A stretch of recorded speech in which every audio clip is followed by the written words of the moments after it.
बिस्मिल्लाहिर्रहमानिर्रहीम। अस्सलाम वालेकुम। मैं हूं आतिफ़ रफ़ीक और आप देख रहे हैं अडोबी इलस्ट्रेटर ग्राफिक डिज़ाइनिंग की क्लास नंबर 22।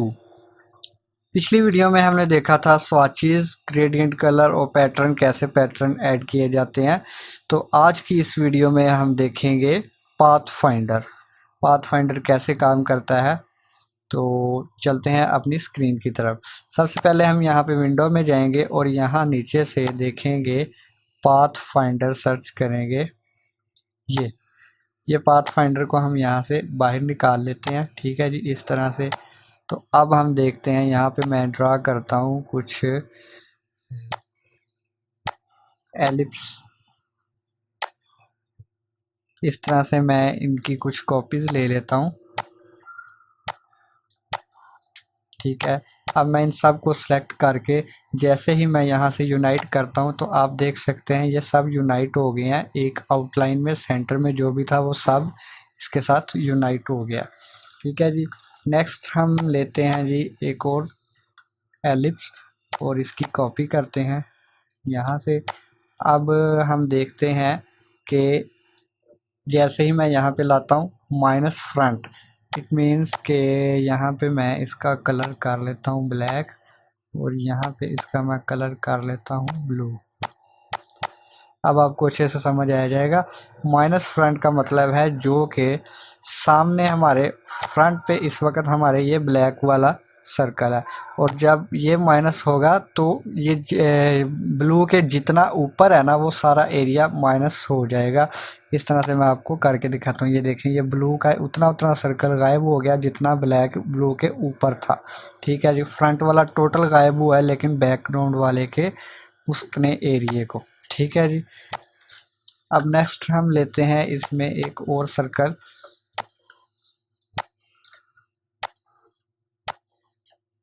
इन दोनों को जैसे ही मैं सेलेक्ट करता हूँ फिर यहीं से ही, तो अब मैं अगर देखता हूँ कि इंटरसेक्ट, इंटरसेक्ट का मतलब है कि ये जो हमारे सेंटर वाला एरिया अब हमारा ये आएगा। ये देखें, साइडों वाले दोनों हमारे ख़त्म हो गए। जहाँ से हमारे दोनों सर्कल जुड़ रहे थे वो एरिया रह गया और जहाँ से खाली थे वो ख़त्म।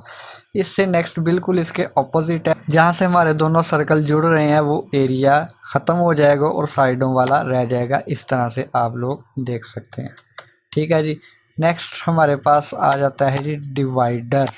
तो उसके लिए हम यहाँ से दोबारा एक एलिप्स लेते हैं और यहाँ से लाइंस सेगमेंट टूल लेते हैं। अब मैं इन दोनों को सिलेक्ट करके जैसे ही डिवाइडर पे क्लिक करता हूँ तो ये हमारा सर्कल दो हिस्सों में डिवाइड हो गया। इसको मैं अनग्रुप करके आप लोगों को दिखा सकता हूँ।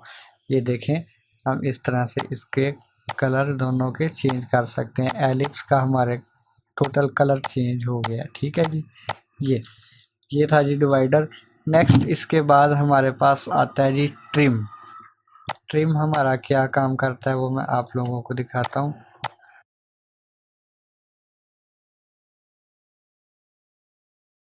अब मैं इन सब को सिलेक्ट करूँगा और यहाँ पे ट्रिम पे जैसे ही क्लिक करूँगा तो आप लोग देख सकते हैं जो जो एरिया हमारा नज़र आ रहा है वो रह जाएगा, जो हमारा इनके पीछे है वो ख़त्म हो जाएगा इस तरह से। अब आप देखें, मैं इनको पहले अनग्रुप करता हूँ। अब ये देखें, जो एरिया हमारा इनके पीछे था वो ख़त्म हो गया, जो बिल्कुल नज़र आ रहा था वो रह गया। नेक्स्ट हमारे पास जो आता है वो ये है,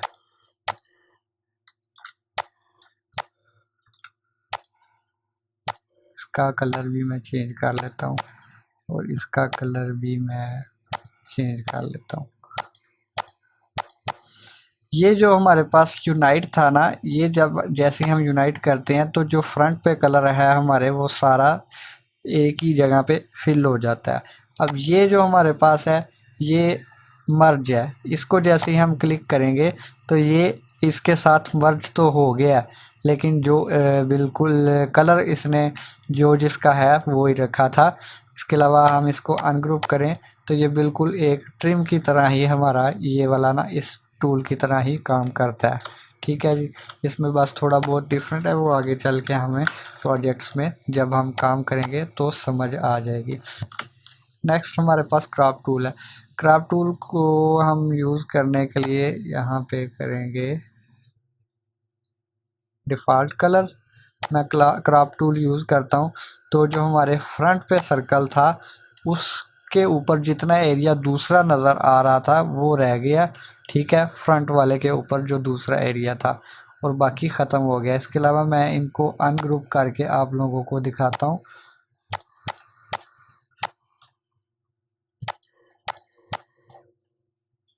इनको हम लोग अपनी मर्ज़ी से कलर भी दे सकते हैं,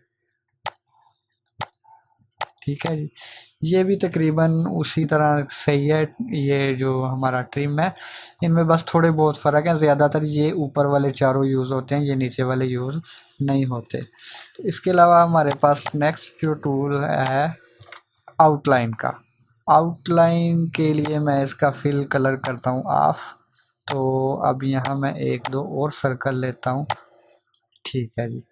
अब मैं इन सब को सिलेक्ट करके जैसे ही आउटलाइन पे क्लिक करता हूँ तो ये हमारी सारी आउटलाइन जो कि हैं वो अलग अलग शेप्स में हो गई हैं, अलग अलग बिल्कुल।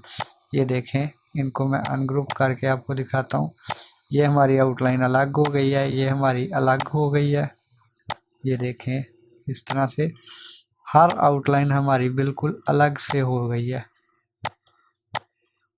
ये इनको हम अपने प्रोजेक्ट्स में काम में यूज़ कर सकते हैं। इस तरह काम करते वक्त अगर हमें खाली आउटलाइन क्रॉप करनी हो तो उसका ये तरीकाकार है।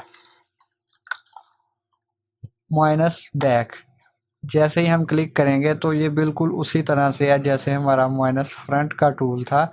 यहाँ से हमने देखा था वो ये माइनस फ्रंट के बिल्कुल ऑपोजिट ये माइनस बैक था, तो ये भी वही चीज़ है। तो इस तरह से हमारा पाथ फाइंडर काम करता है। इसके अलावा हम इसमें लोगो वगैरह बना सकते हैं। यहाँ पे मैं एक रेक्टेंगल ड्रा करता हूँ ऐसे, और फिर एक यहाँ पे ऐसे, ठीक है। अब मैं इनको करूँगा यूनाइट, और डायरेक्ट सिलेक्शन टूल से इनको करूँगा इस तरह, इनको भी इस तरह, ठीक है। यहाँ ये हमारा एक एल की शेप बन गया है। इस हम कुछ और भी अल्फ़ाबेट्स वगैरह फॉन्ट बना सकते हैं अपनी मर्ज़ी के स्टाइलिश।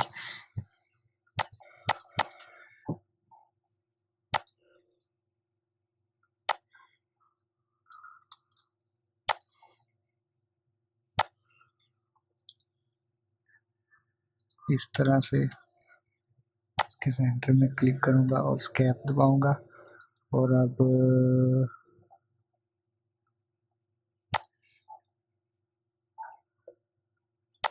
यहाँ पर भी इस तरह से इस पर क्लिक करूँगा और स्केप दबाऊँगा। अब मैं इन सब को सिलेक्ट करके शेप बिल्डर टूल से इनको करूँगा ऐड, यहाँ इसको अलग और इसको अलग। ये हमारे अलग अलग फॉन्ट हो गए हैं। अब मैं इनको दूंगा ग्रेडियंट कलर। ग्रेडियंट मैं यहाँ से चेंज करूँगा इनके,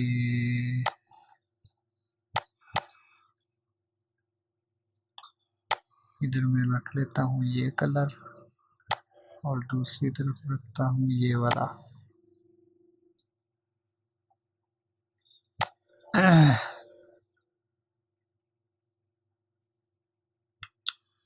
राइट, इसको भी मैं यही कलर देता हूँ, और इनको मैं स्वैप करके देखता हूँ।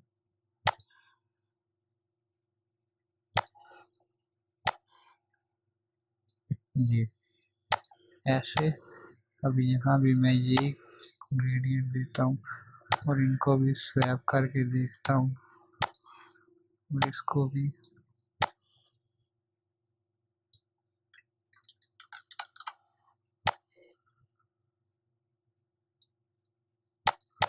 इस तरह से। ये हमारा एक बहुत प्यारा लोगो तैयार हो गया है, फॉन्ट। इसके अलावा हम कर सकते हैं कोई फ्लावर वगैरह हमने बनाना हो तो वो भी हम बना सकते हैं। यहाँ पे मैं ये बनाता हूँ फ्लावर। अब मैं अपने रोटेट टूल से ये रोटेट टूल से इसका जो सेंटर पॉइंट है वो रखता हूँ यहाँ पे, और अब मैं इसको थोड़ा सा रोटेट करके आल्ट प्रेस करूँगा इसकी कॉपी लेने के लिए। तो इसको मैं कंट्रोल डी प्रेस करके इस तरह से एक शेप बनाता हूँ। अब मैं यहाँ से अपना पाथ फाइंडर जो कि तो ये करता हूँ, तो देखें हमारे पास एक फ्लावर भी रेडी हो गया। तो इसके अलावा मैं आपको एक और चीज़ बना के दिखाता हूँ। ठीक है, यहाँ पे मैं एक लेता हूँ रेक्टेंगल, और अब मैं एक सर्कल ड्रा करता हूँ इसके ऊपर इस तरह से, थोड़ा सा इसको रोटेट करूँगा, इसको थोड़ा सा मैं और बड़ा करूँगा। अब मैं इसकी कॉपी लेता हूँ,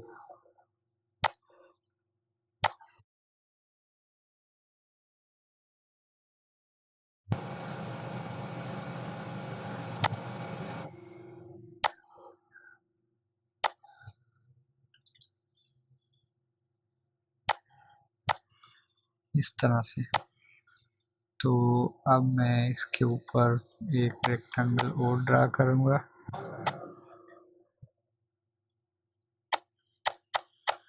अब मैं इसको करूँगा यूनाइट, तो एक और एलिप ड्रा करता हूँ।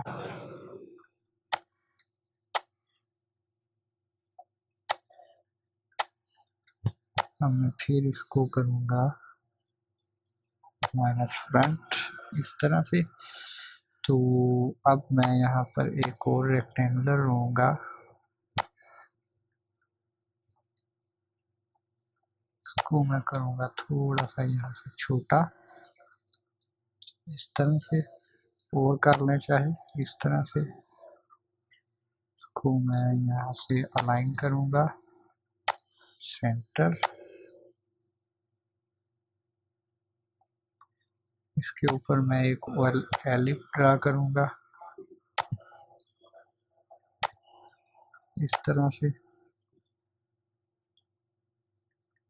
अब मैं फिर इनको करूँगा माइनस फ्रंट, ये देखिए इस तरह से हमारे पास एक पेन ड्रा हो गया। अब मैं इसका कलर फिल करूँगा, और एक मैं इस यहाँ पे लाइन ड्रा करूँगा, यहाँ ऐसे लाइन आर्ट। अब मैं इसको सिलेक्ट करके करूँगा डिवाइडर, डिवाइडर से मैं इनको अनग्रुप करके, अब देखिए ये हमारे दोनों साइड्स अलग अलग हो गए हैं। अब मैं इसको देता हूँ कलर कोई ये वाला, ये आउटलाइन हो गया, फिल कलर ये ब्लू देता हूँ। अब विंडो में जाएंगे और यहाँ पे कलर ये, अब मैं इसको सिलेक्ट करूँगा और इसका ब्लू कलर थोड़ा सा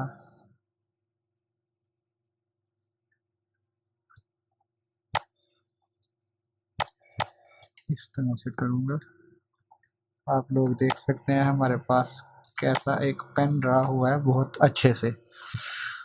आप लोग इस तरह से प्रैक्टिस करके इसको मज़ीद अच्छा कर सकते हैं। मैंने ये यहाँ से मेरी मिस्टेक है, मैं इसको ठीक करने की कोशिश करता हूँ अगर हो गई तो।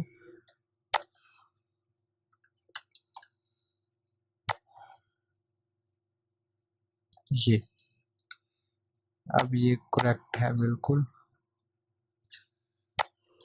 तो ये थी जी आज की क्लास। उम्मीद है आप लोगों को पाथ फाइंडर की बहुत अच्छे से समझ आ गई होगी। पाथ फाइंडर और शेप बिल्डर टूल तकरीबन एक जैसे काम करते हैं। जहाँ पे ये हम काम सही नहीं करता तो हम पाथ फाइंडर यूज़ कर लेते हैं, जहाँ हमसे पाथ फाइंडर से सही काम नहीं लिया जाता वहाँ हम शेप बिल्डर टूल से काम लेते हैं। तो इस तरह से ये दोनों बहुत काम की चीज़ें हैं, इस पर प्रैक्टिस लाजमी कीजिएगा।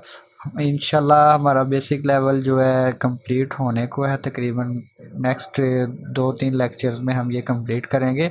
तो आप लोग इस पे प्रैक्टिस अपनी कंप्लीट करें ताकि हम नेक्स्ट जो है ना इंशाल्लाह एडवांस लेवल में जो अच्छी बड़ी बड़ी चीज़ें प्रोजेक्ट सारे करेंगे तो उनमें हमें मुश्किल ना पेश आए। अगर वीडियो पसंद आई हो तो लाइक कीजिए, चैनल को लाजमी सब्सक्राइब कीजिए। और अगर आप लोगों को किसी चीज़ की समझ ना आए या मेरी कोई चीज़ रह जाए और आप लोगों के जहन में आए तो आप मुझे कमेंट सेक्शन में क्वेश्चन भी कर सकते हैं। मिलते हैं नेक्स्ट वीडियो में, दुआओं में याद रखिएगा। अल्लाह हाफिज़।